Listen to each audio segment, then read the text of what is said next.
안녕하십니까. 행복한 아침 이재용입니다. 안녕하세요. 정예인입니다. 광복절 연휴 잘 쉬셨습니까? 이제 일상으로 돌아와서 새로운 한 주가 시작이 됐습니다. 오늘은 8월 18일 월요일이고요. 요즘 비가 자주 내리면서 그 신발 젖은 채로 집에 가는 경우가 있는데 이 신발을 그냥 방치하면 여기에 세균이나 곰팡이가 생겨서요. 무좀 같은 질환이 생길 수 있다는 거예요. 네, 그렇습니다. 그래서 이 젖은 신발 관리하는 게 굉장히 중요한데요. 핵심은 완전 건조입니다. 이 젖은 신발에 맥주병을 꽂아두게 되면 이 갈색병이 열을 흡수해서 신발을 말리는 속도가 빨라진다고 하고요. 또 젖은 신발 쾌쾌한 냄새 나잖아요. 그 신발에 10원짜리 동전을 넣어두면 이 구리 성분이 악취를 잡아주기도 한다고 합니다. 참고하시고요. 자, 그럼 월요일에 행복한 아침도 상쾌하게 시작해 볼게요.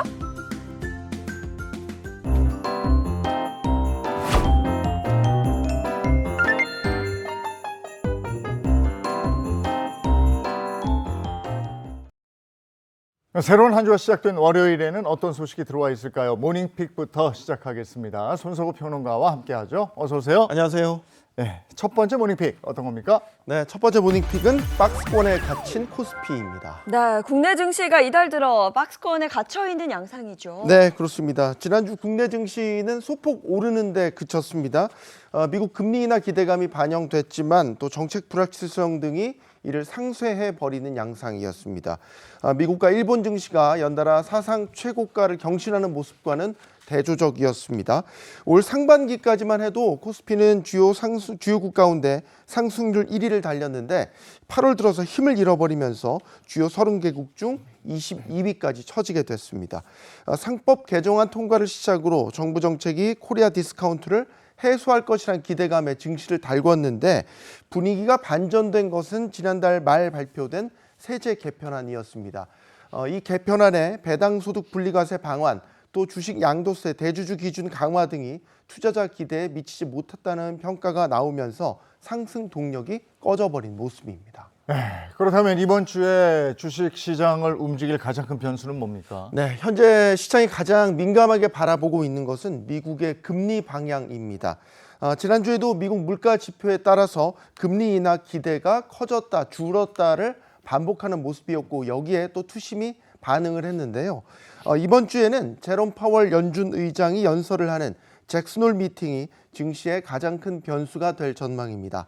파월 의장은 그동안 금리 인하에 신중한 입장이었습니다. 이번 연설에서도 금리 인하에 대해서 중립적인 태도를 유지한다면 시장은 기대에 못 미친다고 판단해서 투심은 약해지고 지수가 흔들릴 수 있겠고요.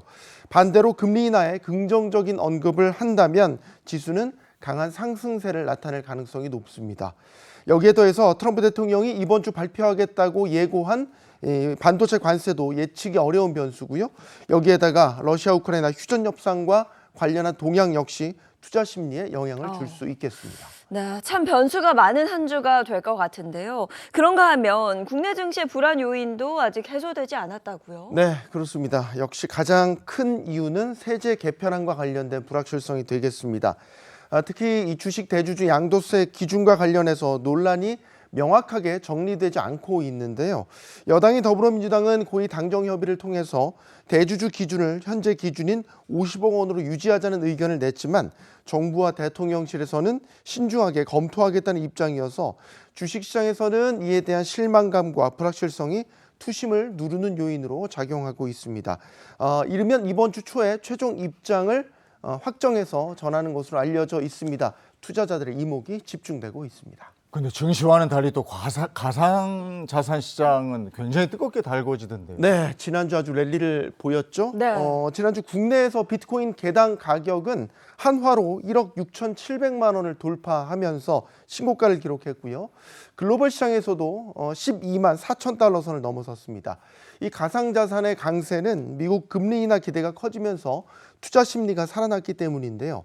금리 인하 기대로 위험자산 선호 현상이 강화되면서 비트코인 가격을 밀어 올렸기 때문입니다. 여기에 가상자산으로 돈이 몰리는 신호들도 나타나고 있습니다. 최근 미국 트럼프 행정부가 401K라고 불리우는 퇴직연금에 대해서 암호화폐 투자를 허용하는 행정명령에 서명했습니다. 퇴직연금 투자 대상에 비트코인 같은 가상자산이 포함된 것이죠. 여기에다가 기관 투자자를 비롯해서 기업들도 가상자산 매입을 하는데 열을 올리고 있습니다.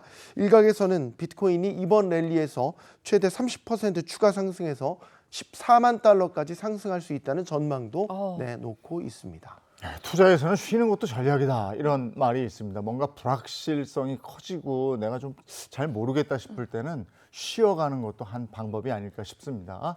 자, 다음 픽 전해주시죠. 네, 두 번째 모닝픽은 내 집 없는 가구 1000만 시대입니다. 1000만이라면 집을 소유하지 못한 무주택자가 그 정도로 많다 이렇게 해석할 수 있을까요? 네, 그렇습니다. 통계청에 따르면 전국 무주택 가구는 약 962만 가구, 전체의 43.6%에 달했습니다.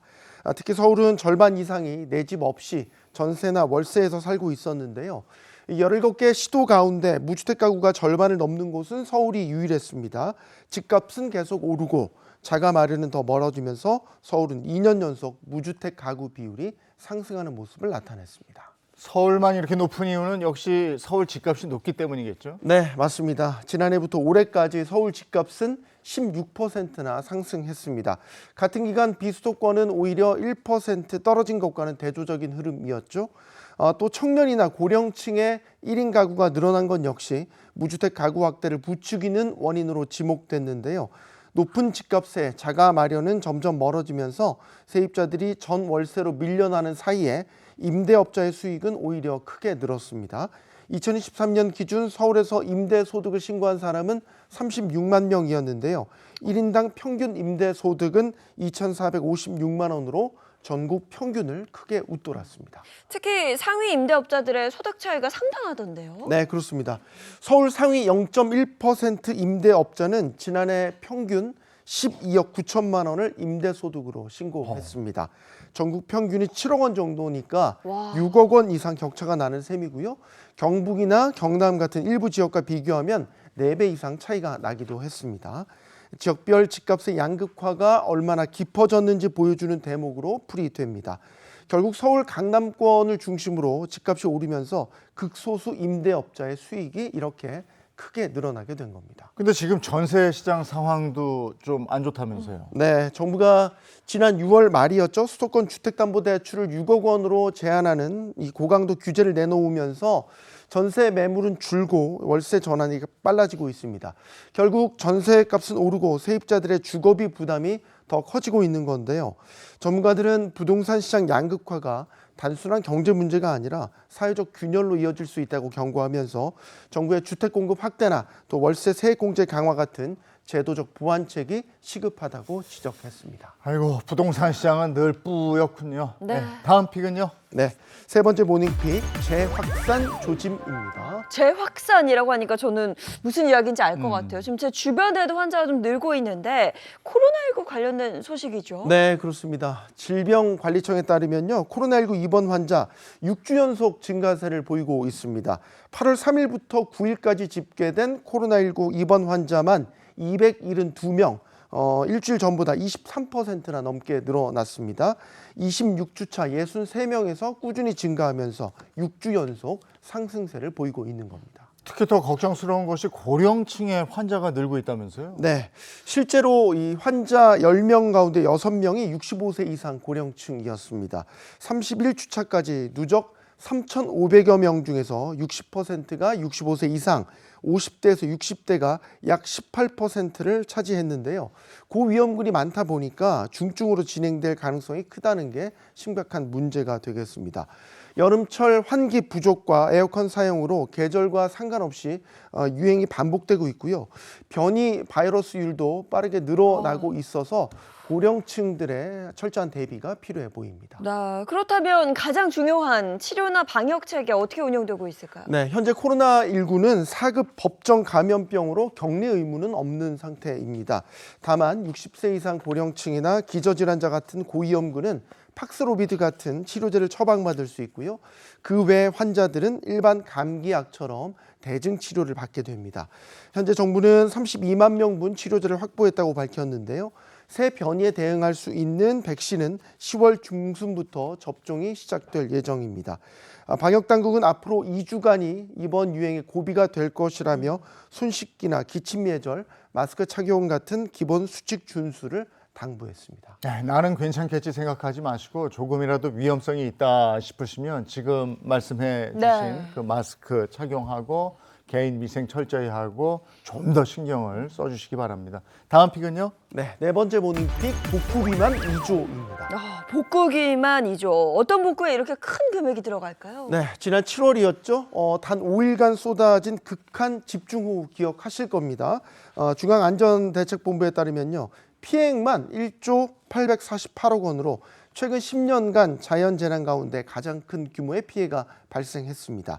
이 피해를 복구하는 데 책정된 비용 2조 7,325억 원, 피해액의 2배가 넘습니다. 야, 피해가 구체적으로 얼마나 컸던 거예요? 네, 시간당 72mm가 넘는 폭우가 덮치면서 안타깝게도 24명이 사망하거나 실종됐고요. 33명이 부상을 입었습니다.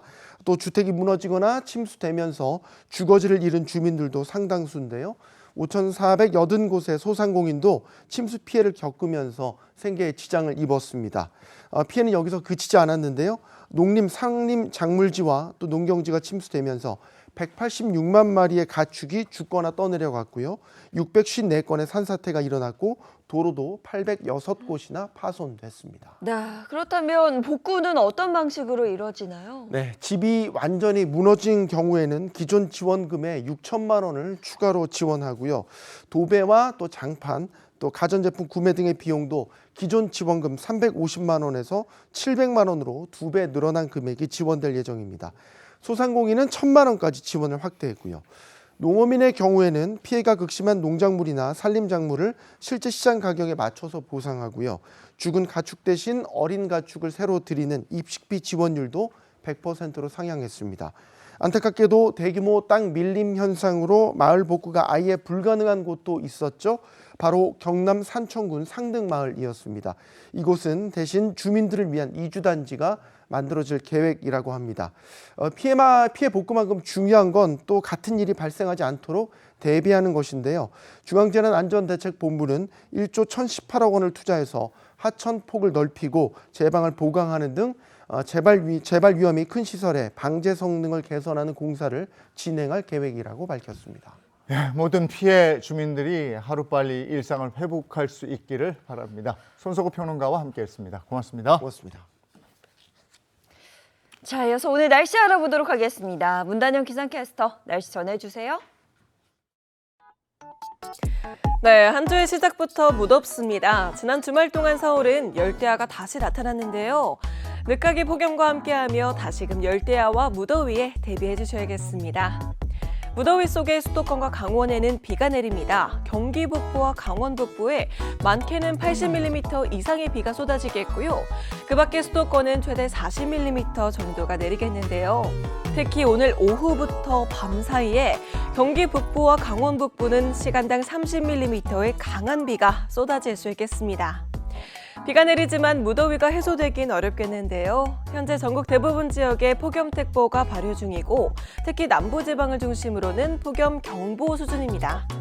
이렇게 더위가 기승을 부리며 오후 한때 광주와 전남, 제주에는 소나기가 지납니다. 남부는 대체로 맑겠지만 중부는 흐리겠습니다. 한낮 기온은 서울이 31도, 강릉과 전주가 34도까지 오르면서 높은 습도까지 더해져 후텁지근하겠습니다. 이번 주 내내 전국이 열대야와 무더위가 함께하겠고요. 수도권과 강원에 내리는 비는 내렸다 그치기를 반복하며 수요일까지 이어집니다. 지금까지 날씨 전해드렸습니다.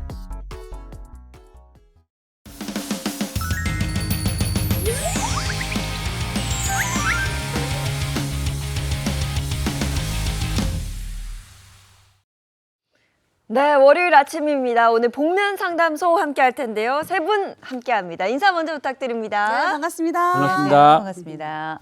네, 마음의 가면을 벗고 진짜 마음을 마주하는 시간, 이호선의 복면 상담소입니다. 어떤 사연이 들어와 있을까요? 네, 동상이몽이라는 말 부부 사이에서도 참 자주 쓰이죠. 한 지붕 아래 살아도 또 한 입을 덮고 자도 서로의 생각은 좀 다를 수 있는데요. 한 사람은 시골에서 여유로운 삶을 꿈꾸고 또 한 사람은 도시에서 익숙함을 놓지 못한다면 어떨까요? 복면 상담소 오늘의 주제 이겁니다.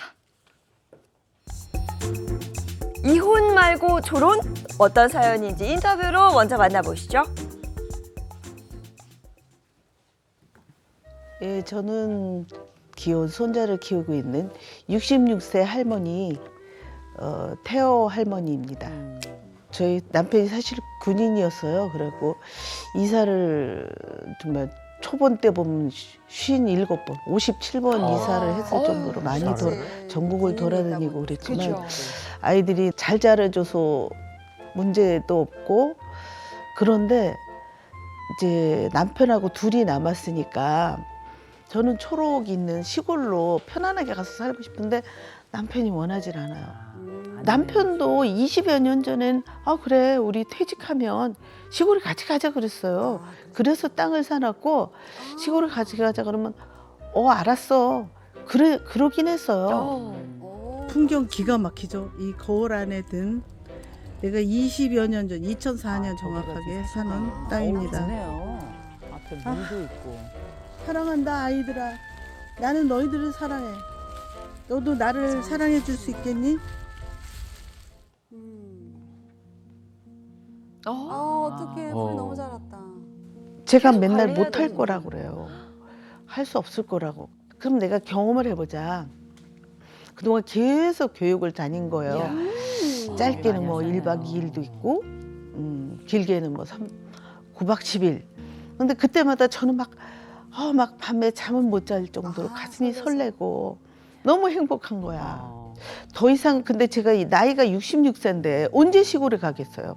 뭐 다리 힘이라도 있어야지 시골에 가서 일을 하잖아요. 그래서 안 되겠다. 이제 더는 못 참겠다. 그래서 제가 드디어 마음을 먹고 당신이 원하는 게 뭐냐. 결혼이든 이혼이든 뭐든지 원하는 대로 해주겠다. 그러자 우리. 왜 그러냐면 내가 시골 갔다가 3일 만에 돌아와도 몇 달 만에 돌아오더라도 나 시골에 가서 살아보고 싶어. 내 꿈인데 도와주면 안 되겠어? 그런데 우리 남편이 흔쾌히 대답을 안 했어요. 그게 너무 섭섭하더라고요. 너무 나는 화가 나는데 남편 심리가 뭔지 궁금해하거든요. 정말 궁금해요. 야, 이 사연자분은 너무 귀촌하고 싶은 마음이 큰데 남편이 전에는 동의를 했는데 막상 가려니까 엄두가 안 나는 것 같아요. 그래서 지금 많이 불편한 심정인 것 같은데 어떻게 보셨어요? 요즘 5도 이촌이라고 그래서 주중에는 도시에, 그다음에 뭐 주말에는 뭐 시골로 가고 그만큼 많은 분들이 귀촌 꿈을 꾸시거든요. 그러니까 이게 복잡하고 막 답답한 이거 도시를 떠나서 좀 한적하고 여유롭게 시골에서 지내고 싶은 마음인데 이 아내분도 20년 전에 남편도 그래 그러자. 그래서 땅을 사신 거 아니에요. 아니 안 갈 거면 땅을 안 샀죠.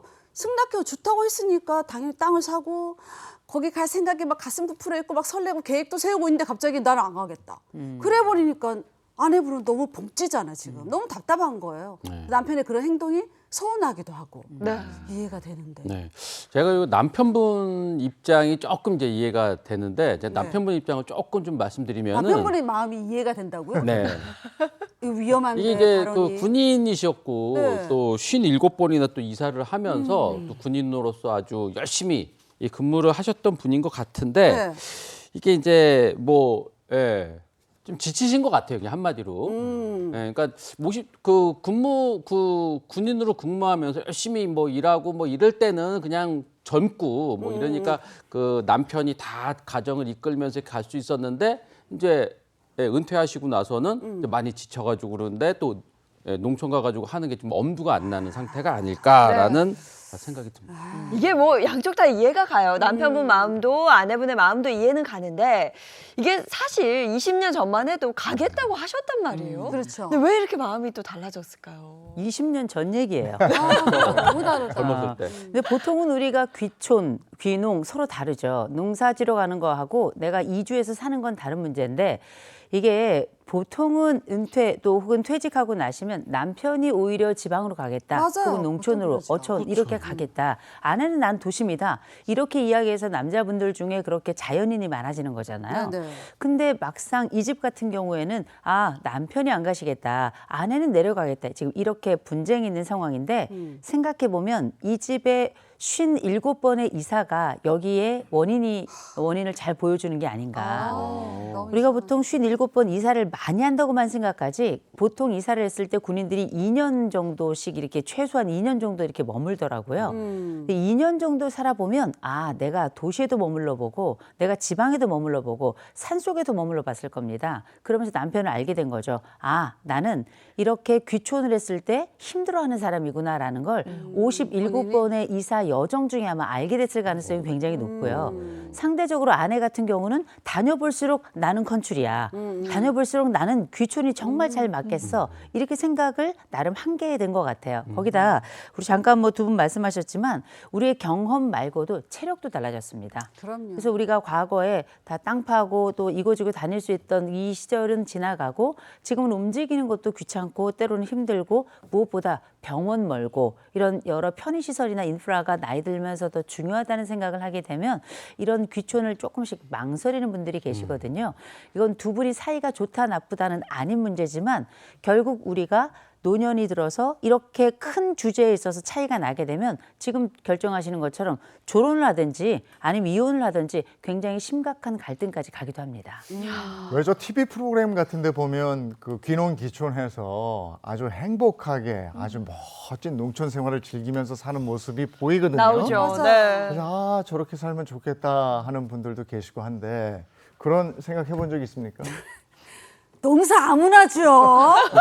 저는 이렇게 뭐 체험 삶의 현장 이런 데서 많이 해봤어요. 또 뭐 농사 짓고 낚시하고 이런 것도 많이 해봤는데 저는 그 체질이 아닌 것 같아요. 저는 너무 힘들더라고 제가. 저도 도심 체질이라서 시골로 그냥 바람 쐬러 가고 한 뭐 보름 정도 이 정도는 괜찮을 수 있지만 거기 정착해서 뭔가 생활한다는 거 저는 엄두가 안 나서 감히 못 가겠어요. 저는. 네. 저도 네. 뭐 체험 삶의 현장까지는 안 해봤지만 그렇지. 저희 부모님께서 이게 귀농을 하시려고 땅을 사놓으셨어요. 그래서? 그래가지고 저 뭐 몇 년 전까지만 해도 주말마다 가서 거기서 일 돕기도 하고 그랬었는데 그냥 제 주말이 두려워질 정도로 오히려 회사 나가고 뭐 이러는 게 편하지 거기 가서 일하면 진짜 중노동이더라고요. 그래서 만만치 않죠. 이거는 쉽지 아무나 못한다. 네. 맞아요. 이거 조금이라도 경험을 해본 사람들은 이거 못한다 이런 그렇죠. 생각할 것 같은데 네. 그런데요. 실제로 한국농촌연구원 조사 결과를 보시면 도시민 10명 가운데 3명은 귀농 귀촌을 하겠다 이렇게 답을 했다고 합니다. 진짜? 이유를 자세히 보시면 네. 1위는 자연 속에서 건강하게 살고 싶어서 좋죠? 였고요. 2위는 시간에 얽매이지 않는 자유로운 생활을 하고 싶어서 이렇게 답을 했다고 합니다. 결국 뭔가 이 팍팍한 도시 생활에서 좀 벗어나서 여유롭게 살고 싶다, 마음의 평화를 얻고 싶다 이런 마음이 좀 큰 것 같습니다. 그 사연을 보내주신 분도 네. 벌써 한 20년 전쯤에 땅을 사놨다는 네, 거 아니에요? 그렇죠. 근데 우리가 그 땅 모습이 잠깐 나왔습니다만은 사진을 몇 장 보내주신 게 있어요. 한번 볼까요? 예뻐요. 앞에 가고 싶은 마음 들잖아요. 시야가 확 뚫려 있네요. 그러게 말해요. 저 멀리 아파트도 보이네. 완전 오지 막 이런 건 아닌 그런 것 건 같아요. 아니에요. 근데 그러니까요. 거기 산도 있고 좋네. 완전 정돈도 잘 돼 있고. 그치 완전 깊은 시골 같으면은 병원 가기가 어렵네 뭐 이런 생각이 네. 들 것 같은데 아파트도 보이고 하는 거 보니까 그래요. 좀 떨어진 곳 완전 외진 곳은 아닌 것 같아요. 그리고 20년 전에 비해서 그럼요. 땅값도 많이 올랐을 것 같아요. 그러게요. 그런 좋은 점 20년 전이니까 속상해요. 우리도 놀랐을 거예요. 편의 시설도 좀 갖춰져 있고 시골과 도시의 장점을 좀 반반씩 나누어져 있는 그런 장소인 것 같고 아내분이 심혈을 기울여서 땅을 샀단 말이에요. 그러니까 하루라도 다리 좀 건강할 때 좀 더 젊을 때 가서 일을 해야 된다. 지금 할 일이 너무 많다 막 그러셨잖아요. 굉장히 지금 설레하고 있어. 근데 남편분 입장에서는 지금 안 된다 이러니까 어떡해. 마음은 급한데. 네. 그래서 막 결혼이라도 하자 이런 말씀을 하신 것 같아요. 아내분 이해는 돼요. 그러니까 지금 아니면은 더 늦으면은 우리가 더 체력이 더 떨어지기 그렇죠. 때문에 지금이라도 빨리 가서 자리 잡아야 된다라는 생각은 이해는 되는데 이 남편분이 이렇게 선뜻 결정하지 못하는 그런 상황인 것 같고 이 시골 생활이라는 게 도시에 살다가 가는 게 이게 진짜 하루 아침에 되는 게 아니거든요. 맞아요. 그리고 저도 농사일 몇 번 이렇게 도우러 가서 아는데 진짜 일찍 일어나야 됩니다. 부지런해야죠. 네, 해 뜨기 전에 뭐 일 맞춰야 되고 뭐 이런 게 더 많아요. 그러니까 도시에서 사는 것보다도 더 부지런해야 되고요. 더 힘 많이 써야 되고 맞아. 더 신경 쓸 것도 많고 맞아. 뭐 이런 것들을 이제 좀 알고 계시는 것 같아요. 네, 맞습니다. 우리도 딴 건 모르겠는데 일찍 일어나는 거 하나는 괜찮겠네요. 잘할 수 있는데. 우리가 할 수 있어. 그렇죠. 근데 일찍 일어나서 일하다 지쳐버리죠. 근데 실제로 장 기자님의 이야기처럼 귀촌이 늘 뭐 로맨틱하게만 끝나는 건 아니라고 하는데요. 한 조사에 따르면 귀촌을 시도했다가 이게 실패로 포기하는 가장 큰 이유 중에 하나가 소득 부족이었다고 합니다. 한마디로 수익이 나지 않는다 이런 이야기죠. 그 다음으로는 농업 노동에 적응하기 어려웠다는 응답이 18%를 차지했습니다. 또 농사 경험이나 혹은 기술이 부족한 상태에서 최신 농기계를 사거나 땅을 경작하는 등 무리한 초기 투자를 한 경우도 실패로 이어지는 경우가 굉장히 많았다고 합니다. 결국 귀촌이 성공하려면 뭐 낭만보다 중요한 건 현실 파악, 계획과 준비 이런 부분이 아닐까 하는 생각이 들어요. 맞아요. 근데 사연자분은 작정을 했어요. 그죠? 그 생각만 해도 설렌대잖아. 왜 저 골프 좋아하시는 분들은 골프 가는 전날 설레잖아. 그런 것처럼. 우리 학교 다닐 때 소풍 가면 소풍 전날 진짜 잠 못 자. 맞아요. 너무 좋아서. 저는 금요일마다 설레요. 토요일에 산행하려고 생각해요. 근데 이거는 말릴 수가 없는 거예요. 그러면 이분은 농촌으로 가서 생활할 준비가 다 끝났고 거기에 해당하는 어떤 자격증 이런 것도 그죠. 받아놓고 준비도 했고. 그래서 나를 따르지 않으려면 조론까지 각오하는 거예요. 조론 이거는 좀 심각한 거 그쵸. 아닙니까? 조론에 대한 생각 해본 적 있어요? 저는 생각해 본 적 없어요. 그러니까 애가 다 커서 뭐 성인이 돼서 분가를 했다. 둘만 남아있다. 근데 하고 싶은 거 못하게 한다. 막 이러면 막 거기서 갈등이 생기면 생각을 할 수 있을지 몰라도 지금은 뭐 애들이 아직 한참 클 때니까 남편 없으면 아무것도 못해요, 제가. 그래서 지금 조론을 생각해 본 적은 아직은 없어요. 네. 네. 뭐 저도 뭐 들어는 받고 뭐 제 친구들 중에서도 벌써부터 뭐 조론 뭐 이런 얘기를 하는 친구들이 있는데 저도 뭐 그냥 아직까지는 조론 생각은 뭐 이런 거는 전혀 없고 아직까지도 너무 잘 지내고 그럼요. 또 아내가 없으면은 못하는 일들이 되게 많아요. 그래. 음식물 쓰레기 또 버리는 오늘도 못 당당이잖아. 일어날 뻔했어. 잘했어, 잘했어. 늘 TV 모니터 하시는 모양이구나. 아 예. 그렇군요. 그 다 애정이고 사랑인데. 근데 사실 우리가 돌아보면 예전에 뭐 조론 이런 말 나왔을 때 무슨 조론이야. 그런 게 어딨어 이렇게 했는데 그렇죠. 이제는 조론이 굉장히 익숙해진 표현이다 보니 이혼보다 조론을 택하는 부부가 참 많아졌다고 합니다. 네. 한 언론사에서 조론을 한 번쯤 생각해 본다면 그때가 언제일지 물었더니 1위가 혼자이고 싶을 때, 2위가 자주 싸우다 지칠 때, 3위가 존중받지 못할 때, 4위가 말이 통하지 않을 때 이렇게 답했다고 합니다. 생각해보면 우리 사연자 역시 단순히 뭐 시골에 가느냐 마느냐 이게 문제가 아니라 부부 관계의 이런 방식이나 대화 방식이 이제 문제가 된 거거든요. 맞아요. 그래서 이제 조론이라는 단어가 나온 것 같습니다. 교수님, 중년 부부 사이에서 조론 정말 실제로 저희가 얘기했던 것처럼 좀 많이 늘어나고 있을까요? 많이 늘어나고 있죠. 근데 지금 말씀하신 것처럼 혼자 있고 싶을 때, 자주 싸우다 지칠 때, 존중받지 못할 때, 말이 통하지 않을 때 이 얘기를 합쳐보면 늘 그렇다는 얘기거든요. 근데 생각해보면 우리가 부부로 살아가면서 조론을 생각할 나이라는 건 우리가 최소한 그 결혼 연식이 뭐 짧게는 몇 년일 수도 있겠지만 되게 몇십 년에 걸친 경우들이 굉장히 많을 텐데 우리가 보통 졸혼이라고 하는 것을 요새는 굉장히 즐겁게 혹은 굉장히 긍정적으로 생각하는 분들이 많지만 제가 상담 현장에서 느끼는 이 조론이라고 하는 문화는 전 두 가지로 대체되는 게 아닌가. 하나는 미화된 별거이다. 또 하나는 이혼에 대한 대체 항목 기록이다. 저는 이렇게 맞아요. 보통 생각을 하는 게 결국 보통 조론을 하는 분들 중에 좋아서 조론을 하는 분들이 별로 없어요. 이게 남의 시선 불편하고 그래서 이혼을 하자니 좀 부담스럽고 애들한테 말하기도 좀 그렇고 그러니 우리는 서로를 존중하기로 했다. 그리고 서로를 이렇게 서로 살피면서 자기의 삶은 또 그렇게 살아가기로 했다. 이런 말씀을 하시면서 조론을 얘기하시는데 이것과 별거 간의 차이가 정말 종이 한 장 차이다. 그 말씀을 좀 드리고 싶어요.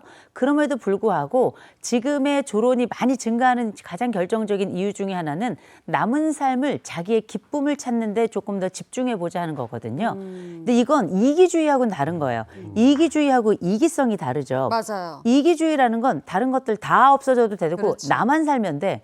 이런 게 이기주의라면 이기성이라고 하는 건 마치 일종의 자기 방어 기제 같은 거라 때로는 좀 늘어나고요. 그렇지. 필요하다면 또 경우에 따라 이게 좀 줄어들 수도 있는 이런 상황을 저는 이기성이라고 정의를 하는데 조론이라고 하는 건 무작정 이기주의라고 말하기는 어려울 것 같아요. 맞아요. 되게 저는 한시적으로 서로의 목표를 존중하면서 삶을 각자 방식으로 살아가는 이런 합의된 양태를 저는 조론이라고 부르는데 이런 조론의 방식이 제가 정의한 그 방식대로 간다면 저는 이 방식은 어떤 우리가 잠깐 얘기했던 이 미화된 별거이거나 아니면은 이혼의 대체 이거보다는 진짜 꿈을 찾아가는 과정이라고 볼 수 있다고 보고요. 대신 기간이 길어진다면 이건 별거다. 맞아요. 이렇게 말씀드리고 싶습니다. 근데 교수님 제가 보기에는 사연자분이 진짜 조론을 원한다기보다 가끔 아내들이 그럴 때 있잖아요. 내 의견을 좀 밀어붙이기 위해서 그렇죠. 이런 단어를 택하거나 뭐 이런 얘기를 하지 않았을까 이런 생각도 좀 들어요. 뭐 그런 것도 있고요. 제가 볼 때는 가고는 싶은데 혼자는 자신이 없어요. 그래요. 그런 것 같아. 그리고 또 내가 생각했던 나의 그 그림엔 남편이 항상 있었단 말이에요. 그런데 그 약속된 20년 전 약속의 기대 속에 그 그림을 구성을 했는데 지금에 와서 남편이 일종의 배신을 한 거거든요. 아니 나하고 함께했던 그 약속은 어디 가고 지금은 나랑 하지 않느냐 이렇게 생각을 하실 수 있는데 한 가지 분명한 건 뭐냐면 지금 이 아내 같은 경우 이 남편의 마음을 돌리고 싶은 마음에 일종의 협박을 하신 거예요. 조론을 하거나 이혼을 하자. 근데 제가 볼 때는 그게 아니라 꼭 가줘. 그래. 이런 얘기 같아요. 근데 보통은 우리 앞에 잠깐 우리 사연자께서 말씀하셨겠지만 1박 2일 갔다가 3박 4일 갔다가 9박 10일 갔다가 이런 식으로 점진적으로 함께 머무는 시간을 증가시키는 방법이 제일 좋기는 해요. 제일 좋기는 하지만 그럼에도 불구하고 지금의 남편의 마음을 움직이고 싶은 게 제가 볼 때는 이 사연자의 가장 중요한 포인트인 것 같거든요. 진짜 조론을 혹은 진짜 이혼을 원하는 분은 아니란 말이에요. 네. 그래서 제가 생각해 볼 땐 제일 먼저 남편의 꿈부터 좀 물어보셔야 될 것 같아요. 그래요. 이를테면 어디에 머물고 있는가가 중요한 게 네. 아니라 지금의 이 그림은 아내의 꿈에 대한 마지막 퍼즐을 맞추는 과정이거든요. 근데 남편에게도 꿈이 있잖아요. 살아있는 그럼요. 모든 자들에겐 다 꿈이 있으니까 남편에게도 내 꿈에 대한 성취를 먼저 재촉하기 전에 남편의 꿈은 무엇인가 그걸 먼저 물어봐서 그 대화를 마음에 유화제를 좀 뿌리는 게 어떨까 싶은 생각이 먼저 듭니다. 네. 그런데 이 사연자분이 남편에게 정말 서운함을 느끼는 이유는 또 있었다고 하는데요. 영상부터 보고 오시죠. 저도 하기 싫은 거 많았어요. 결혼 생활하면서 사실 어머니 모시는 거 원하지 않았어요. 그런 시절이 있었거든요. 어머니가 중환자실에서 나와서 형제들이 누가 모시는가를 의논을 했는데 그러니까 서로 사정들이 있으니까 좀 어려워하더라고요. 저도 원하지 않았지만 제가 어머니도 모셨어요. 똥기저귀 갈면서 어머니도 모셨어요. 근데 남편이 좋네. 저한테 따뜻하게 한번 제가 지나고 나니까 좀 사실 억울하더라고요. 여보 고마웠어. 내 손을 잡고. 그래. 사연이 쓰셨네. 그러지 않았어요. 나는 자기를 위해서 여러 가지로 희생했다라고 그것이 저는 사랑이었다고 생각해요. 저는 그리고 남편한테 사랑한다고 나한테 소중한 사람이라고 그렇게 표현을 하는데 남편은 그 표현이 나한테 제가 재테크 해주고 아이들 잘 키워주고 자기 어머니 아프셨을 때 그렇게 했을 때 여보 고마웠어. 정말 고마웠어. 그 표현하는 게 그렇게 어려운 일인지 나를 위해서 이런 양보도 못해? 더 이상 필요 없어. 시골에 집도 줘줄 수 있는데 그거 가는 걸 그렇게 두려워하는지 왜 이 남자가 뭘 깔고 있길래 그거를 인정하기를 이렇게 힘들어하는지 물어보고 싶어요. 그 말 한마디 그거 좀 해주시지. 고마웠어. 근데 그때 이야기를 하는 것만으로도 막 울컥해서 눈물이 막 줄줄줄줄 흐르는데 참 이 아내분께서 결혼 생활 내내 너무 많은 거를 혼자 좀 감당하셨던 게 좀 느껴집니다. 그러니까 결국에는 그 서러움이 쌓였던 거예요. 근데 이제 내가 나의 꿈을 이루고 싶은데 그래서 난 준비까지 다 했는데 이거 하나 못 들어주냐? 뭐 이런 마음이 막 이제 화가 되는 그쵸. 거고. 네. 그래서 조론도 생각하고 너 그렇게 할 거면 이제는 나도 필요 없어. 이렇게까지 가는 거 아닙니까? 결혼 생활하면서 정말 내가 이러려고 결혼한 거 아닌데? 뭐 이럴 때가 있잖아요. 서로 다른 사람이 만나서 결혼을 하게 되면. 그러면 그럴 때마다 뭔가를 해내면 아유 고마워. 아유 수고했어. 애썼어. 그동안 어떻게 했어.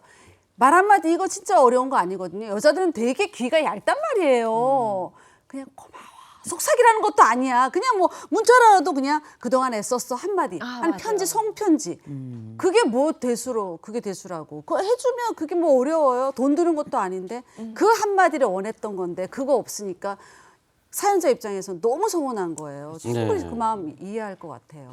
이게 좀 고맙다는 말을 이 남편분께서 네. 좀 쑥스러워해서 못 하신 것 같아요. 네, 그게 이제 좀 마음속에 많이 이게 좀 참으셨던 것 같은데 네. 사실 이제 또 저는 사실 아내한테 고맙다는 얘기나 뭐 이런 얘기를 자주 하거든요. 너무 잘하니까 너무 문제죠. 자주 하면은 너무 자주 해. 아내가 또 말은 그냥 말로만 뭐 풍산유수야 말은 막 뭐 이런 경우도 있습니다. 부작용도 있어요. 네. 근데 쉬워 보여도 고맙다는 말 평생 한마디 못하는 우리 아버지들 많거든요. 근데 교수님, 남편분이 이렇게 마음을 잘 표현하지 못하는 이유는 뭘까요? 저희가 이제 그 전에 먼저 말씀드릴 게 이 남편이 직업이 군인이었다면 제가 볼 때는 이 아내는 인생이 군인이었네요. 정말 긴 세월 애쓰셨고 잘하셨고 그리고 지난 세월 남은 그 자국들마다 열매가 가득할 겁니다. 저희가 남편은 아니지만 저희는 그 짧은 사연임에도 불구하고 정말 애쓰셨다. 정말 수고하셨다. 이 말씀 좀 드리고 싶고요.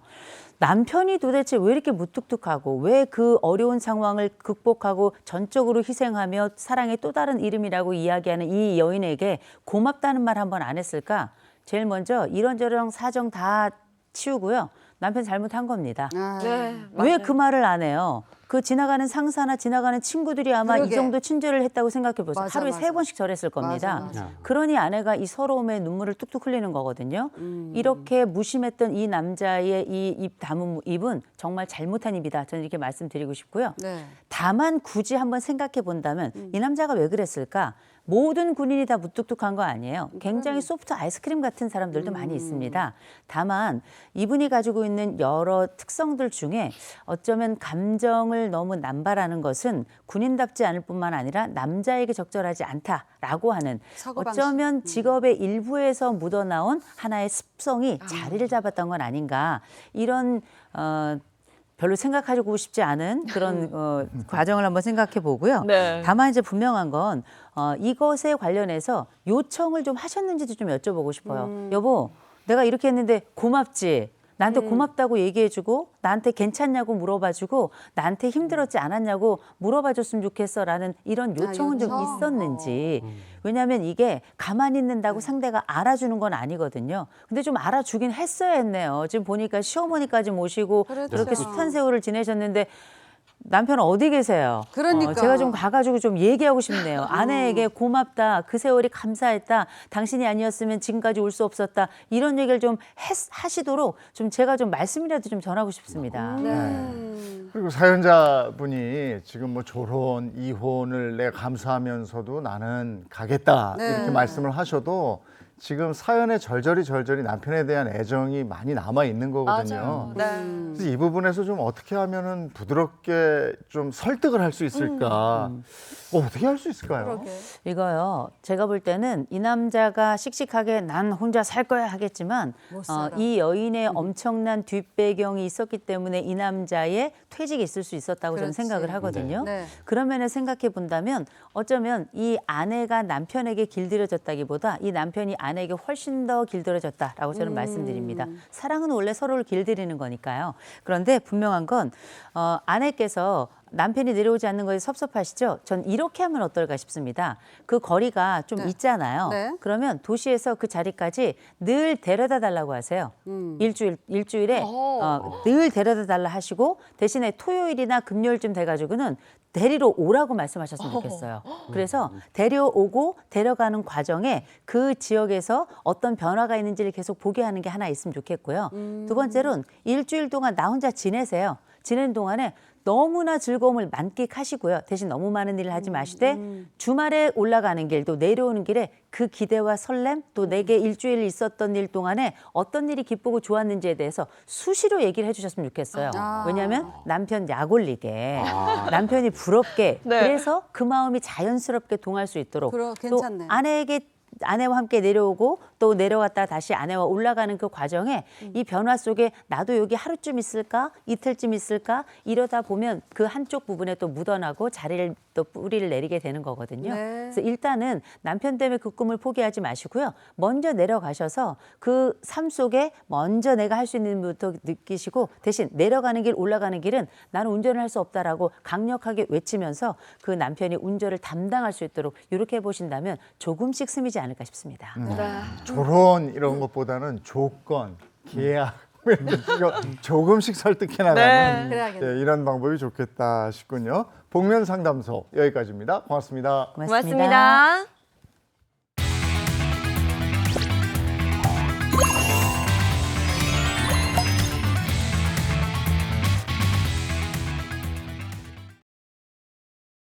네, 행복한 아침 함께하고 계신 지금 시각이 8시 11분을 향해 가고 있습니다. 이번에는 우리 주변에서 일어나는 사건, 사고를 법의 관점으로 풀어보겠습니다. 그 법이 알고 싶답니다. 네, 아주 든든한 월요일의 법률 해결사죠. 강성신 변호사, 임주혜 변호사 함께합니다. 어서 오세요. 반갑습니다. 네, 오늘 준비한 주제는요. 자, 옛말에 스승의 그림자도 밟지 말라 이런 말이 있지 않습니까? 그만큼 이제 스승은 존경의 대상이었는데 최근 교권 침해 논란이 아주 불거지고 있습니다. 자, 선생님들의 위상과 권위가 흔들리고 있습니다. 자, 오늘 첫 번째 사연 바로 이겁니다. 싸가지 없다 혼자 말한 교사, 아동 학대일까요? 꽁트로 먼저 만나보시죠. 어렸을 때부터 제 꿈은 초등학교 선생님이었는데요. 열심히 공부한 끝에 임용시험에 합격했고 그 뒤로 제 직업을 천직이라 여기며 열심히 아이들을 가르치던 어느 날의 일입니다. 진택이 너 또 수업 시간에 휴대전화 보는 거야? 얼른 또 가방에 집어넣어 빨리. 선생님 잠깐만요. 제가 요거 한 판만 끝나고 거의 끝나가요. 거의 끝나가요. 너 지금 선생님 지시 어기는 거야? 안 되겠다. 너 당장 휴대전화 일이 돼. 빨리. 선생님 뭐예요? 얼른 돌려주세요. 그 남의 핸드폰을 뺏고 그러세요. 좀 짜증나게 막. 짜증나? 너 대체 말버릇 마리가 그게 뭐야 대체? 선생님 저 휴대폰 보는데 제가 뭐 보태준 거라도 있어요? 얼른 주세요. 달라고요 빨리. 정말 싸가지 없어. 그렇게 제 지시를 따르지 않은 아이에게 속상한 마음에 혼잣말을 중얼거린 게 화근이었는데요. 문제는 그 다음 벌어졌습니다. 여기 장혜인 선생님 어디 있어요? 어머, 진택이 어머님, 네. 거기 무슨 일이세요? 선생님 어제 우리 진태기한테 뭘 하셨어요? 네? 네? 우리 금쪽 같은 진태기한테 뭐 싸가지 없다 그러셨어요? 아니 세상이 착한 애한테 어떻게 그렇게 심한 말씀을 하실 수 있어요? 예?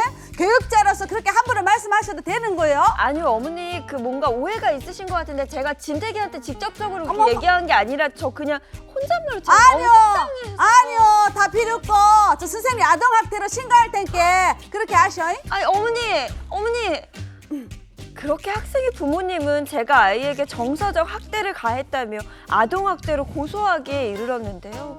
속상한 마음에 그냥 혼잣말로 중얼거린 것도 아동학대가 되나요? 전 대체 어떻게 해야 할까요?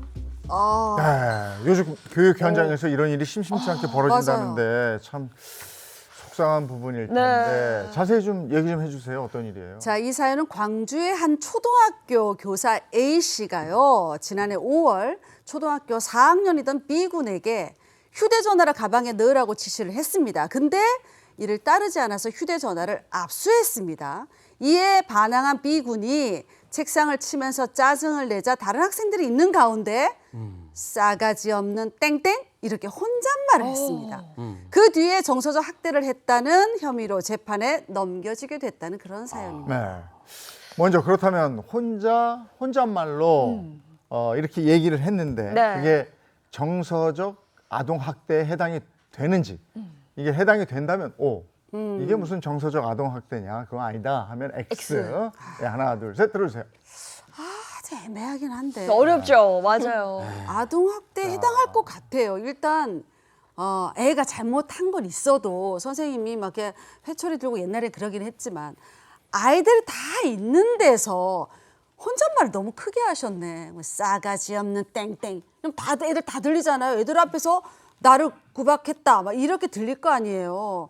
그러니까 저는 학생이 잘못했대도 선생님이 좀 참으셨어야 돼요. 교육적인 측면에서는 좀 더 순화해서 버르장말이 없는 놈. 뭐 이렇게라든지 놈도 안 될 것 같은데. 놈도 안 그렇죠? 되나 아무튼 왜 애매하지만 이거는 아동 학대에 들어갈 것 같아요.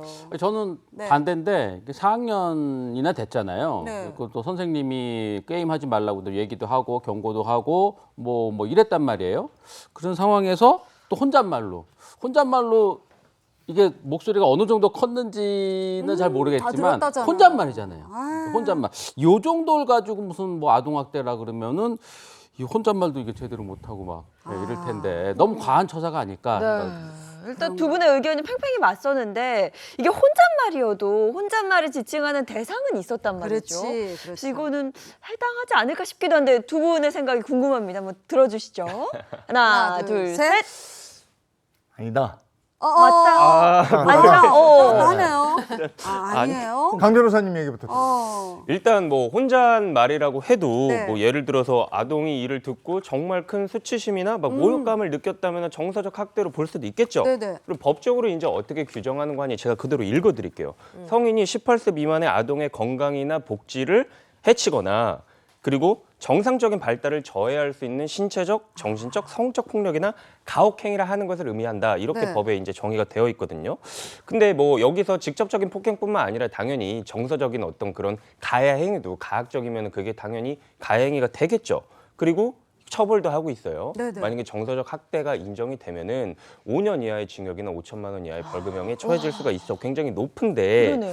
우리 사건을 예로 들자면 이런 거예요. 먼저 아이가 사실 막 책상을 치고 막 그렇죠. 짜증을 내고 네. 소리 지르고 그 막. 상황을 보니까 학급 내에서 있었던 일인 것 같아요. 네네네. 다른 학생들도 있었다고 하니까 거기에서 이제 이 선생님이 어떻게 보면 훈육에 따르지 않으니까 혼잣말을 한 건데 저는 사실 이 혼잣말을 했다고 해도 아까 얘기가 나왔다시피 사람들이 보는 앞에서 혼잣말이면 정서적 학대에 해당할 수도 있겠죠. 그쵸. 근데 저 어느 쪽으로 좀 접근을 하고 싶냐면 이 선생님의 의도?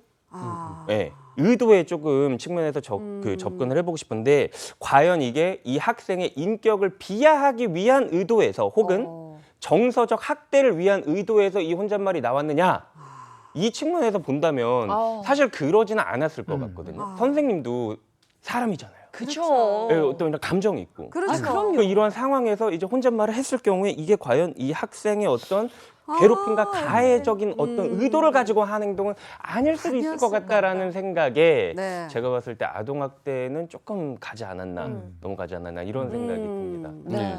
그런데 최근에 이 교권 침해 논란이 불거지면서 뭐 이런 식으로 보복성이나 뭐 무고성 아동학대 신고에 시달리고 계시는 선생님들이 좀 많다 뭐 이런 얘기들이 있는데 그렇죠. 예. 정말 많죠. 아. 예전에는 뭐 선생님은 그림자도 밟지 않는다 네. 이런 이야기가 있었는데 요즘은 오히려 아동학대로 신고당하는 선생님이 정말 많습니다. 수치적으로 좀 사례를 보면, 그러니까 우리 사례도 그래요. 그러니까 이게 잘했다는 게 아니라 네. 선생님의 대처가 결코 성숙했다라고 보기는 어렵겠죠. 그런데 이게 아동학대로 신고당할 사안이었는가 이 부분은 좀 생각해볼 부분이 있는 것 같은데 실제 사례들을 보면은요 선생님이 초등학교 아이가 자꾸 무단으로 지각을 하니까 좋은 말로 일단 타일 내신 거예요. 네. 앞으로 지각할 일이 있으면은 먼저 전화로 알리거나 미리 학교에 알려야 된다 이렇게 타일 내셨는데 그 이후에도 얼마 지나지 않아 또 무단으로 학교에 오지 않았습니다. 어머머.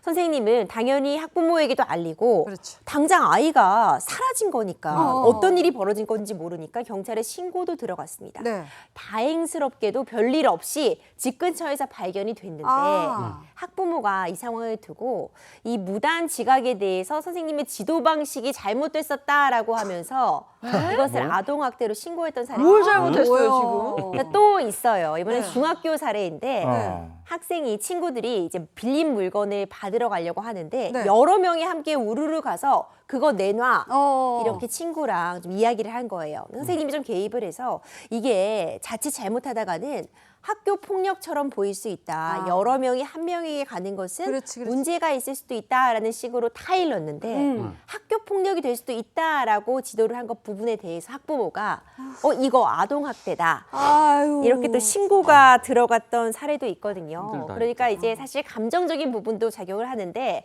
학부모가 어떤 자신의 아이에 대한 지도 사례에 불만을 품고 실제로 이렇게 아동 학대로 신고가 들어가는 비율이 점점 높아지고 있어요. 이래갖고 선생님들이 아이들은 뭐 가르치기는 하겠어요. 너무 힘들어 진짜. 듣기만 해도 이렇게 힘든데. 그렇죠. 우리가 듣기만 해도 아유 소리가 나오잖아요. 네네. 물론 사안에 따라 경중은 있을 수 있습니다. 그런데 우리가 지금 살펴봤던 이런 사례들 같은 경우에 결국 문제가 없음이 밝혀지겠죠. 네네. 이게 정상적인 지도 방식이었고 맞아. 아이들을 훈육하는 차원에서 교육하는 차원에서 벌어진 일이다를 입증한다고 우리가 표현을 하는데 입증할 수 있겠지만 입증하려면요.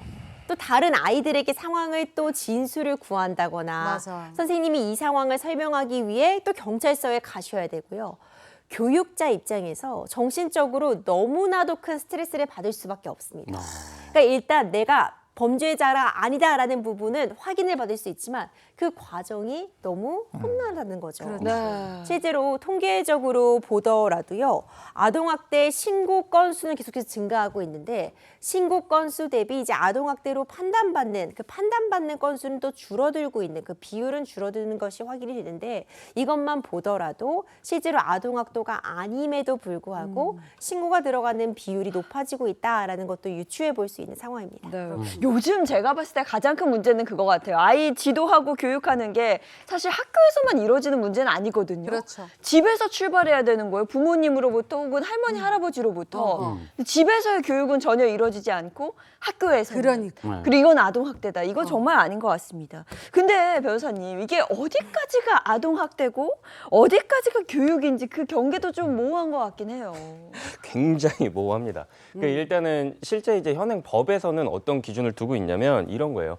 대부분 이제 교사분들이 이런 문제가 발생을 하면은 나는 훈육 목적이었다고 말씀은 하세요. 그렇죠. 근데 이제 이거 하나만으로 모든 어떤 훈육이 다 아동의 어떤 가해행위가 안 되는 건 아니고 일단은 동기는 당연히 교육적 의도가 있어야 됩니다. 그리고 그 수단과 방법, 이게 과도하지 않았는가 이런 수단의 적절성도 우리가 요건으로 두고 있고 그리고 어떻게 보면 그 가벼운 어떤 뭐 신체적 접촉이나 아니면 혼잣말이나 이런 게 있다고 하면 네. 이 말의 어떤 수단이 너무 과도하지 않았는지 그리고 긴박한 상황에서 이러한 어떤 행위가 있을 수밖에 없었는지 좀 이제 이런 것들도 고려를 하고 다른 선택지가 없었는지 이렇게 해서 이런 어떤 네 가지의 기준을 종합적으로 고려를 했을 때 네. 이거는 정당한 훈육 행위다라고 이제 법에서는 보고 있고 사실 그건 법에서 보고 있는 거고 저는 그런 말씀 좀 드리고 싶어요.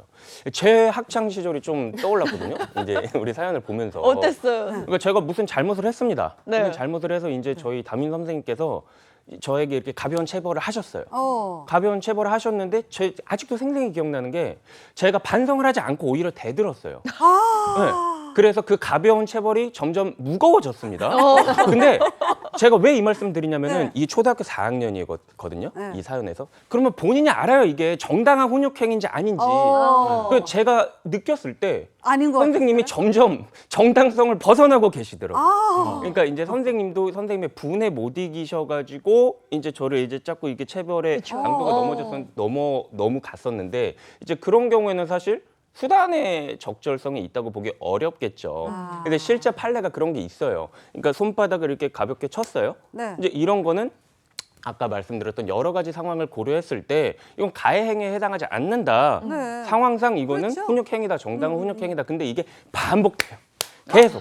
그런 체벌이 반복된다고 하면은 이거는 수단의 적정성을 넘어서서 가해행위로 볼 수가 있으니까 우리가 좀 이런 경계 이런 거를 파악했을 때 좀 이런 네 가지 상황을 고려를 하셔가지고 아 이거는 안 된다, 이건 된다 이런 부분을 판단할 수 있을 것 같습니다. 무슨 잘못을 했을까 궁금하네 이게. 아니 이게 지금 판결이 내려진 사건이죠. 판결이 어떻게 났습니까? 이것도 사실 엎치락 뒤치락 했어요. 이게 엎치락뒤치락했어요. 애매한 부분은 있었어요. 일단 수업 시간에 휴대폰 사용하는 거 이거 올바른 행동 아니죠. 아니죠. 거기다가 이미 선생님이 타일을 쳤잖아요. 네. 그거에 대해서 대든 이 상황도 감안을 할 필요가 있지만 그러니까 어쨌든 선생님이 혼잣말로 아이에게 이런 얘기를 했다는 것 자체는 논란이 될 여지는 충분히 있었습니다.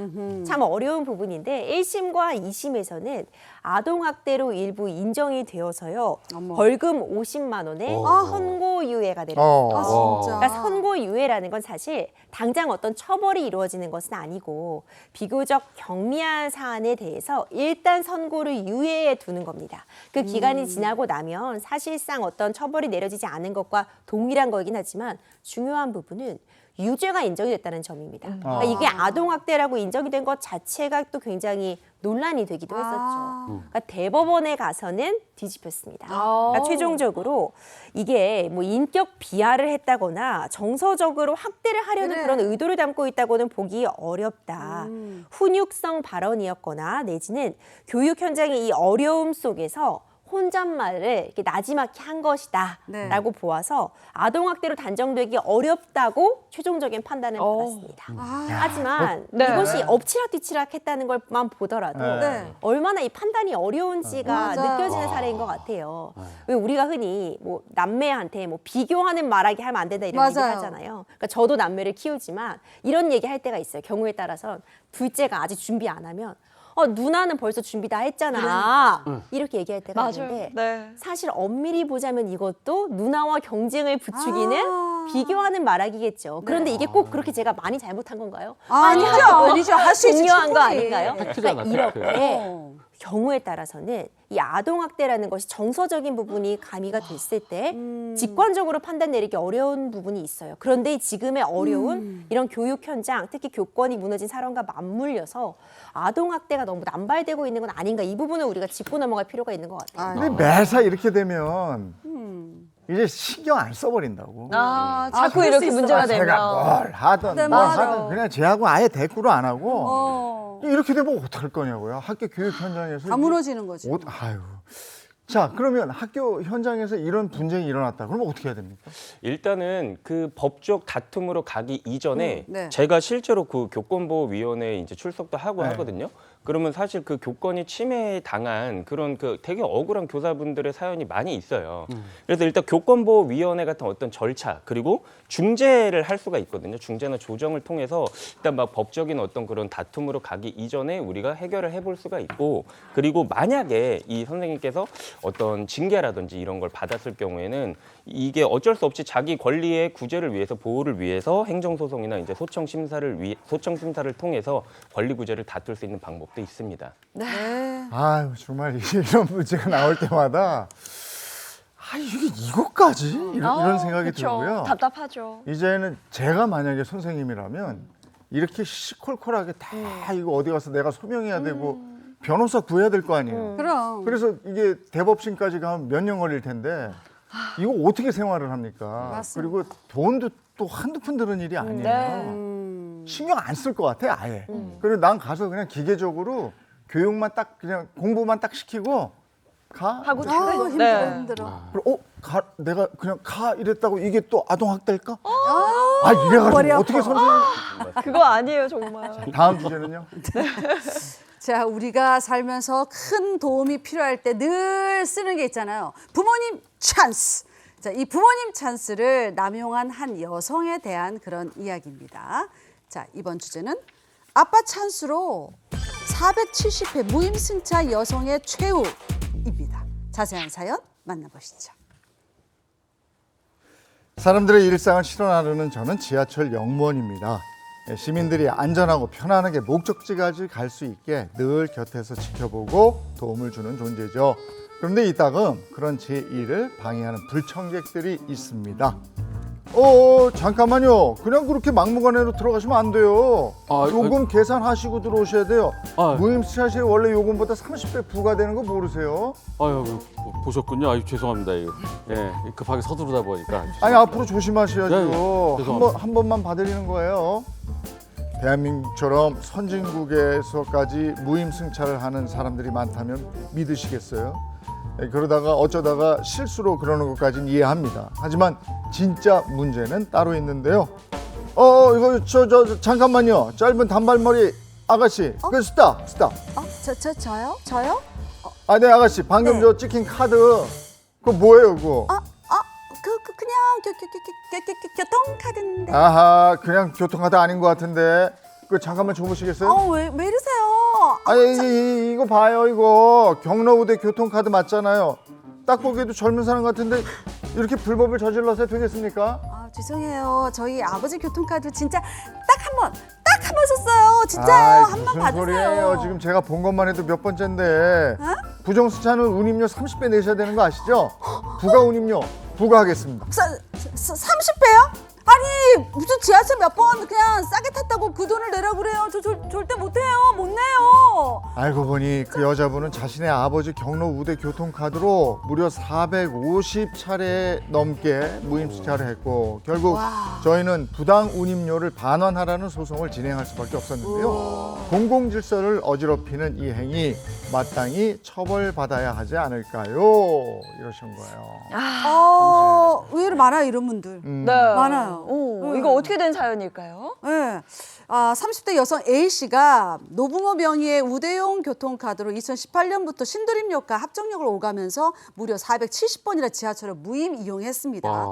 자, 이에 역 직원이 방법용 CCTV를 분석하고 적발을 했고 공사 측은 부가운임 1,900만 원을 청구했습니다. 근데 A씨는 이를 거부했어요. 결국 형사고발과 민사소송까지 이어지게 된 겁니다. 야, 이거 몇 푼 아끼려다가 거의 2천만 원 가까이 되는 돈을 물게 생겼는데 근데 이런 사람들이 아직 많이 있다면서요? 아직 정말 많습니다. 요즘 사실 지하철 타보면요. 그러니까 영무원분들이 꼭 안 보여요. 그러니까 마치 아무도 없는 것 같아서 그냥 들어가도 되나 생각하는데 이거 오산입니다. 그래요. 다 지금 CCTV를 확인을 하고 보고 있고 있어. 근무를 하고 계신 상황입니다.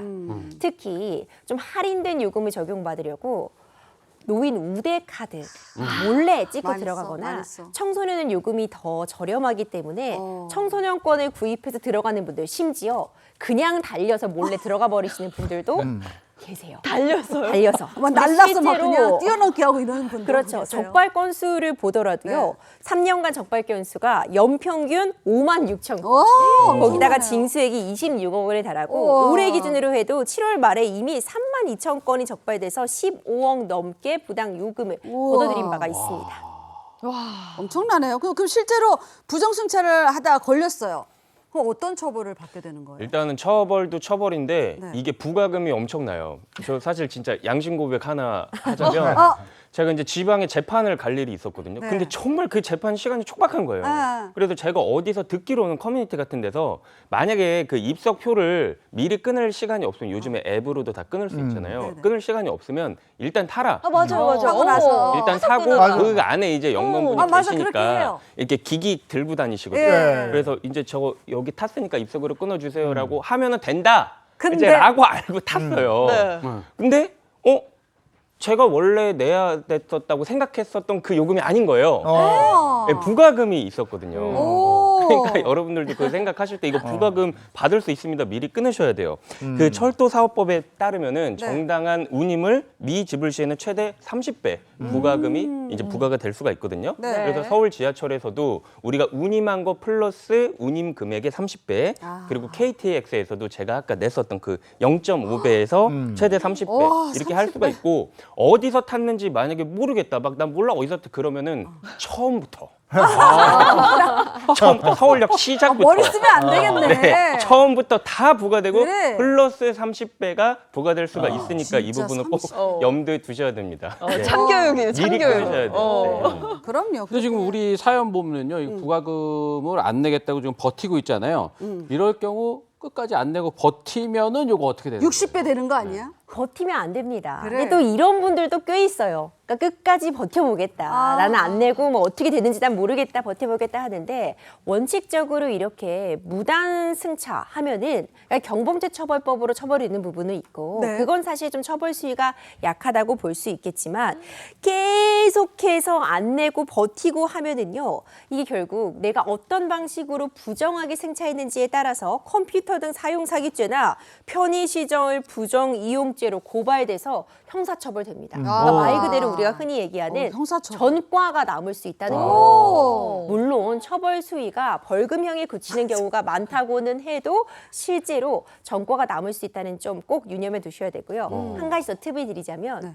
지하철 탈 때 내가 카드 뜩 찍으면요. 네. 카드 종류별로 들어오는 불의 색깔이 다릅니다. 아. 그러니까 일반 카드랑 내가 노인 운임료에 네. 아, 그게 달라요? 카드 찍었을 때 그래서 청소년 아는구나. 찍었을 때 다르기 때문에 아. 바로 확인 가능하고요. 심지어 소리도 달라요. 삑, 어. 삐빅, 삐비빅 소리가 다르기 때문에 절대 완전 범죄 있을 수 없습니다. 아, 그걸 어떻게 알지 했더니 아, 이렇게 돼 있구나. 피가 나게. 연령별로 되어 동시에 있네요. 딱 들어갈 때 삐삐삐삐삐삐 이렇게 들려. 삐삐삐삐삐삐. 색이 다르니까. 근데 네. 이 사연 속 주인공도 버티다가 결국 소송까지 가게 됐거든요. 네. 어떤 처벌이 내려졌을까요? 그 아까 말씀드렸다시피 이게 민사적으로 부과금이 굉장히 높게 부과가 될 수가 있단 말이죠. 네. 그래서 이 판결에서는 굉장히 좀 이례적인 판결이 나왔어요. 확 이렇게 경각심을 주기 위해서 한 것 같은데 지연이자를 포함해서 2,500만 원. 네, 2,500만 원을 지급하라는 이제 판결이 내려졌습니다. 이게 부가혼임 사상 이제 최고액이라고 해요. 그래서 이 A 씨가 일단 한 550만 원 정도 이제 납부를 했어요. 이제 납부를 하고 그 다음에 또 나몰라라 한 것 같아요. 아, 나 몰라, 난 이거밖에 없어. 그런데 공사에서도 가만히 있지 않았어요. 아하. 가만히 있지 않고 진짜 이거 노력을 기울인 거거든요. 이 A 씨의 은행 통장 있잖아요. 네. 그거를 조회해서 찾은 것 같아요. 네, 그래가지고 압류 조치를 시행을 합니다. 와. 압류 조치를 시행을 하고 이제 강제 집행을 하는데 그 압류 통장에도 전에까지는 없었나 봐요. 그래서 막 지연이자까지 해서 막 이렇게 불어났거든요. 야. 그래서 이게 조정으로 간 것 같아요. 조정으로 가서 이제 분할 납부를 하겠다라고 해서 지금 현재까지도 매월 60만 원씩 지급을 하고 있는 상황이라고 매월 60만 하고. 그리고 또 비슷한 사례 하나 더 있는데 네. 이제 서울 지하철 이용하시면서 출퇴근 이용하시면서 67세 어머니의 그 경로우대 카드를 40대 남성이 쓰신 거예요. 많이들 썼다니까요. 그 어머니의 카드를 남성이 쓰는 것 자체가 일단은 성별도 다르잖아요. 성별도 다르고 이분이 400여 차례에 걸쳐서 이제 무임 승차를 하셨거든요. 부정 승차를 하셨거든요. 그래서 이분도 1,800만 원 어허. 이제 부과가 됐고 우리가 그거 꼭 아셔야 될 것 같아요. 그 30배라고 했으니까 요번에 제가 걸렸어요. 걸려가지고 내 운임료 플러스 이제 30배 무슨 부가금이 부과가 되겠지라고 했는데 그거 아닐 수 있어요. 만약에 이 사람이 계속 상습적으로 한 400회 그거 했다면 그거 다 소급되는 거예요. 와. 그러니까 400개 한 운임에 거기에 곱하기 30 해야지. 그러니까 1,800, 1,900 나오겠네. 그렇죠. 내가 이번에 한 거에 곱하기 30으로 끝나는 게 아닐 수 있단 말이에요. 이게 다 소급이 저급 적용이 될 수가 있으니까 한 번만 이렇게 해가지고 내가 별일 아니겠지라는 생각을 아예 말아야 애시당초 돼요. 하시면 절대로 안 되겠습니다. 이랬다가 그러니까 24개월 분할 납부 해준 거네. 그렇죠. 60만 원씩. 근데 우리가 왜 세금 안 내고 그러면 지연 이자 있잖아요. 맞아요. 여기도 그게 또 그런 게 있는 붙었나 거죠. 봐. 맞습니다. 네. 몇백 원 아끼려고 그러다가 30배 물게 근데 되니까. 이게 하지 한두 마. 번쯤 하고 괜찮으니까 괜찮겠지 했는데 그쵸, 네. 오늘 알았어요. 삑 삐빅 삑삑삑삑삑 여기까지 하겠습니다. 고맙습니다. 고맙습니다. 네, 한 주의 시작 오늘 날씨 어떨지 궁금합니다. 문다정 기상캐스터 날씨 전해주세요. 네, 저번 주에는 비가 내리면서 비교적 덜했던 더위와는 달리 이번 주는 폭염이 다시 고개를 내밀었습니다. 현재 기온이 27.4도, 체감온도는 29.6도로 벌써부터 더운데요. 서울은 지난밤에 사흘째 열대야를 드러나고 있어서 다시금 전국에 밤낮 없는 무더위가 기승을 부리겠습니다. 무더위 속에 수도권과 강원에는 비가 내립니다. 특히 경기 북부와 강원 북부에는 많게는 80mm 이상이 쏟아지겠는데요. 그 밖에 수도권에는 최대 40mm의 비가 내립니다. 특히 오늘 오후부터 밤 사이에 경기 북부와 강원 북부에는 시간당 30mm의 강한 비가 집중될 수 있겠습니다. 비가 내리지만 무더위가 해소되기는 어렵겠는데요. 현재 전국 대부분 지역에 폭염특보가 발효 중이고 특히 남부지방을 중심으로는 폭염경보 수준입니다. 이렇게 더위가 기승을 부리면서 오후 한때 광주와 전남, 제주에는 소나기가 지나겠습니다. 그 밖에 남부지방들은 대체로 맑겠고요. 중부지방은 대체로 흐리겠습니다. 한낮 기온은 서울이 31도, 강릉과 전주는 34도로 여기에 높은 습도까지 더해지면서 전국이 후텁지근하겠습니다. 이번 주 내내 전국이 열대야와 무더위가 이어지겠는데요. 지금 수도권과 강원에 이어지고 있는 비는 내렸다 그치기를 반복하며 수요일까지 이어지겠습니다. 지금까지 날씨 전해드렸습니다. 연휴 지나고 일상으로 돌아오셔서 피곤한 분도 많으실 거고 네. 또 더위에 또 소나기 온다고. 네, 맞습니다. 비 예보도 나와 있고요. 더위가 좀 지났나 했는데 아직 무더위 여전한 것 같아요. 외출하실 때 기상 정보 잘 확인하셔야겠습니다. 좋은 하루 보내시고요. 저희는 내일 아침 7시 30분에 돌아올게요. 행복한 아침, 행복한 하루 되십시오. 고맙습니다. 고맙습니다. 즐거운 밤의 세상 Save next channel A